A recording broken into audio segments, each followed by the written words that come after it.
Mark, okay, guys. Can we just kick off with just asking you really, what's the mood really after Saturday? One of dejection, blowing the 2-goal lead? Yeah, it's got to be. You're 2-0 up in the Premier League. You expect to go on and win the game, and been punished by 2 individual mistakes. I think individual errors. So here you come in afterwards, and it's a bitter pill to swallow, because I thought obviously for majority of the game, certainly the first 45, we played some absolutely terrific stuff, and we were all delighted to see Bowen coming back and playing the part that he did as well. So yeah, it's just Monday morning. You're sitting and it's just great feeling, frustration. How does that impact then on tomorrow's game? Have you got a job to do in terms of lifting people and picking out the positives? No, I don't think so. It's as I say, I think that if we analyse the way the season's gone so far, it's been a bit fragmented for us. New players coming in and players being out injured as well. We've played well in, I would say, patches of games. And we take heart from that. But obviously, being able to sustain performances through the 90 minutes as yet, it's still basically something we're trying to achieve because of the, as you said, the reasons why. But going into tomorrow's game, obviously this morning we look at the players who come out of the game, the fitness-wise, and knocks and bumps and whatever. But certainly from a mental point of view, I think the feeling, after the game, the feeling was, as I say, more frustration and a sort of eagerness to sort of put things right and crack on with the season as quickly as we can. Is it more of a worry the longer you go without a victory, or is it just a pain that people like us keep talking about? Does that make it worse?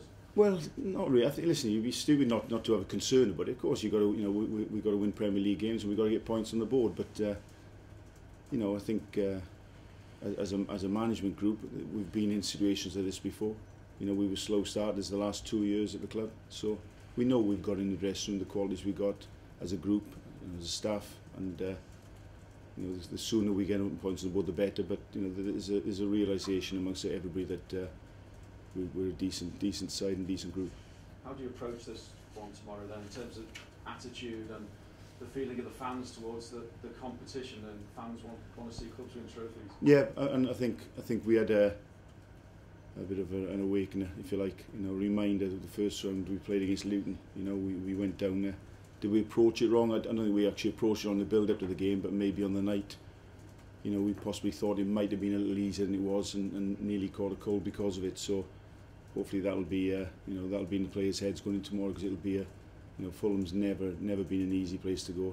Obviously, we know from personal experience, having been and worked there. So we've really got to be at it tomorrow to get a result. It's a tough place to go, as you say. You and Mark know it well enough. Kit Simons well. Yeah, know Kit very well. Obviously, he was at the club when we were there, working with the young players there. Very astute coach, and very, as I say, he looks at the small details of things. So his side will be very well prepared for us. So will you juggle things around? Will you give players who have yet to appear in the first team an opportunity? Well, obviously it's Monday morning now. We'll have to see the players. As I said, who come out of Saturday's game. But I think the way Mark sort of approaches these games is that we like to go as strong as we possibly can, but at the same time, giving players game time and without weakening the side. Pleased with Bojan on Saturday? Oh, yeah, I mean, delighted for him, especially the icing on the cake was to get his goal.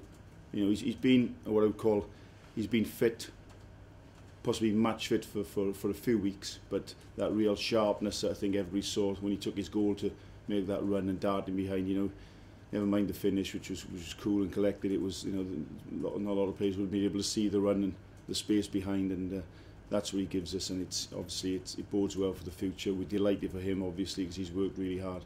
Is he itching to play every game now? The players are like that, aren't they? Yeah, they're like that.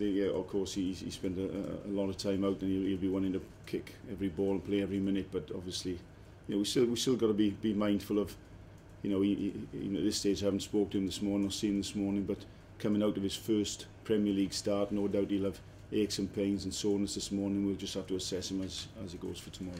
How's the progress of Ryan Shawcross?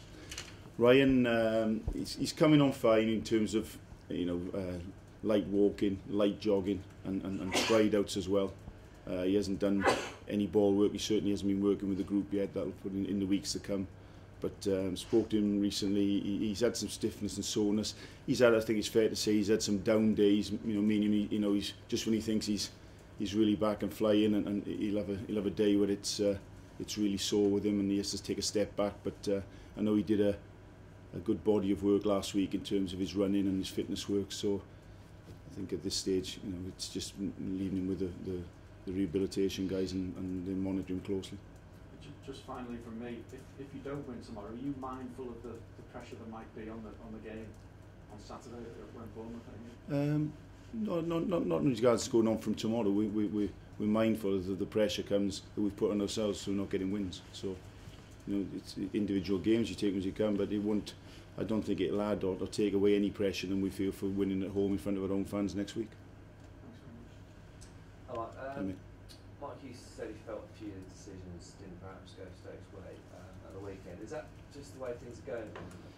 Yeah, well, I think it's easy for me to say it, but I am going to say it. Yeah, at times, it's a fact that you look at periods in your season where, when you seem to be winning games and climbing the table and doing really well, things tend to go for you, and you have a period in it just seems at the moment if something can go wrong for us, it will. So we've been in this position before, the players have, so we'll come through it. We've got strong characters in the dressing room, but yeah, a little bit of luck wouldn't go amiss.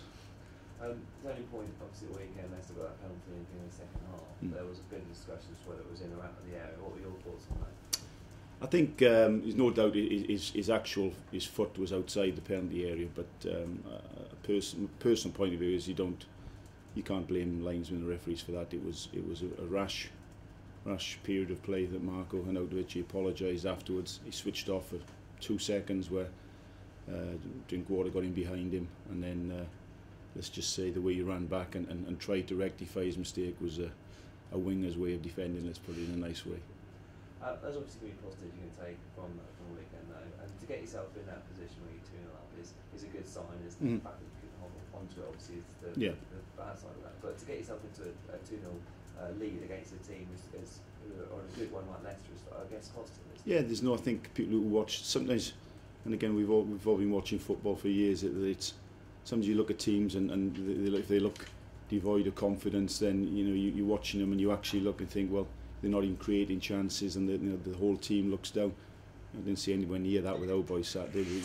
We were bright, we were energetic, and took the game to a good Leicester side. And as I say, we watch a lot of other games over the weekend, watch a lot of football all the time, and I see other teams making mistakes and they get away with it. At the moment we make mistakes and we're getting punished for them. And Jonathan Walters was not a cool finish, good to get a goal for him. I expect you're pleased now that you held on to him during the absolutely, of course, yeah. I mean, as soon as the window closed and he was still our player, we were delighted, and there was a few things sort of, if you like, spoken the last couple of weeks, about John's situation, but he generally played for Ireland for two 90-minute games and came back, and his knee was sore, so we had to take him out of it and rest him, because it's one of those things where if he keeps playing with it, then it doesn't get much better. But he had a little bit of rest, came back and looked fresh and his usual energetic self. I think as regards with John, I hope he doesn't mind me saying it, but a lot of people keep on about he's a top professional and that's all they say, and he is, we know, but he's a good player as well. Don't worry about that. A good finisher and a good player. Is there any particular areas that you want to work on in training this week ahead of the game tomorrow and ahead of the weekend?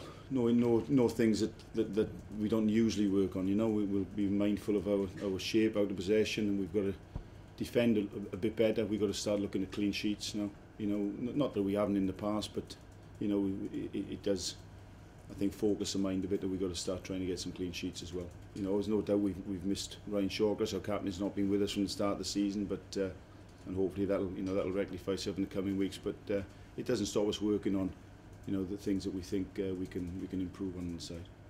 I know you already mentioned the Bournemouth game already, but does that really add to the pressure? Is it a must-win game against Bournemouth? No, because must-win games are when you come to the last game of the season and you need 3 points to stay up. That's a must-win game. There's 38 games in the season, and as I said before, the last 2 years we've been here, and even before the last 12 years we've been in the Premier League. Mark, Eddie, and myself. Don't ask me why, but we've had slow starts in the past, and it's 38 games we come through. and the way we work, we get results at the end of the day, and we finished top 10. Hopefully the same will be the case this year. Thanks. Mark, any injury worries? No, well, from Saturday, Mohamed Youth obviously wasn't involved Saturday because he'd come back from international duty and trained once or twice, but hadn't trained since Tuesday. Feeling his hamstring and his groin a bit, so if it had been a cup final Saturday, would he have been involved in some way? Possibly, but you know, again, with games coming up thick and fast, we rested him Saturday, and hopefully, as I said, I don't know, seen individual players this morning, but hopefully he'll be fine for to be included tomorrow in the squad. Yeah, we thought you might be able to, but you chose John Walters. Was there any sort of like, you were trying to sort of like unpick Robert Huth, you know, trying to catch him out because John knows quite well? No, I suppose to answer that question, you know, we try to concentrate on ourselves first and foremost going into games, but no, I think it was, you know, in the build-up to the game, Mohamed hadn't trained since Tuesday, so there was very much in the manager's mind that it was a huge risk trying to start him in the game, and then if you don't start him because of the hamstring situation, you bring him on, is it going to be right? And if he comes out of the game, win, lose or draw, if he comes out of the game and he's got a sore hamstring or he pulls it, then you're going to be kicking yourself, so we decided to leave him out for the game. Off to Fulham on tomorrow night, and happy memories from the year you spent there? Yeah, but again, very much if I remember right, we had another slow start at Fulham where we were round about the bottom four at Christmas time, finished 8th, and many happy memories about certainly the people who work at the place, and I'm sure there's still a lot of them there now, and we had a good group of players, and it's a good club. It's a very good club, and as I say, we were happy memories. I don't know, I dare ask you. I always ask you a difficult question, but I'll ask you this one because you're always such a calm, serene person on the touchline. I am. Yes. Have you watched me? But during the West Brom game, you got a little bit heated about something. Can you tell No, us well, only one thing, and it's, you know, I think Andrew Marin will forgive me for saying this. I just at the time was going on, we were 2-0 up in the game, and being the referee he is, trying to keep the game flowing, he kept sort of, there were times when we thought we should have had free kicks, and he kept playing this advantage, and I was just asking the question. I didn't see where there was too much advantage in that. From our point of view, we'd rather the game slow down and get a free kick, unless we're clean through on goal. But that's my personal opinion. He might say, well, but play advantage keeps the game flowing, but difference of opinion there.